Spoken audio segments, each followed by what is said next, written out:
ડભોઈ તાલુકામાં રખડતા કૂતરા પકડવાની કામગીરીમાં શૂન્ય એવા તલાટીઓ કયા મુહૂર્તની રાહ જુએ છે? ગામ લોકો ડભોઈ તાલુકાની 83 ગ્રામ પંચાયતોના 118 ગામોમાંથી રખડતા ભટકતા કૂતરાઓને પકડવા માટે તલાટીઓને લેખિત પરિપત્ર દ્વારા આદેશ અપાયા છે. છતાંય હજી સુધી રખડતા કૂતરાઓને પકડવાની કામગીરી માટેનું કોઈ આયોજન તલાટીઓ દ્વારા જણાયું નથી, જેથી ગ્રામ્ય વિસ્તારોમાં નજીકના સમયમાં પણ રખડતા કૂતરાઓની ફરિયાદનો અંત આવે તેવું લાગતું નથી.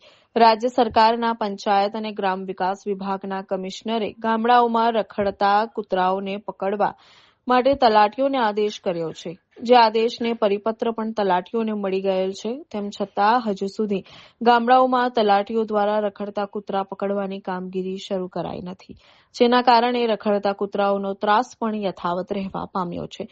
ત્યાં બીજી બાજુ ગામડાઓમાં કેટલાક લોકો કૂતરાઓ કરડવાના અસંખ્ય બનાવો, અમુક વ્યક્તિને અથવા પશુને કૂતરાના કરડવાથી હડકવાના બનાવો પણ લોકો હેપતાઈ ગયા છે અને કૂતરાઓનો ભય ઉભો થવા પામ્યો છે. ત્યારે હાલમાં તલાટીઓને એસઆઈઆરની કામગીરીમાં બીએલઓ તરીકે તો વળી કૃષિ સહાયની કામગીરી પણ ચાલતી હોય. તલાટીઓ પાસે કૂતરા પકડવાનો સમય ક્યાંથી હોય? તલાટીઓને કૂતરા પકડવાની તાલીમ પણ અપાઈ નથી, જેથી તાલીમ વિના કૂતરા પકડવા જોખમી પણ લાગી રહ્યા છે.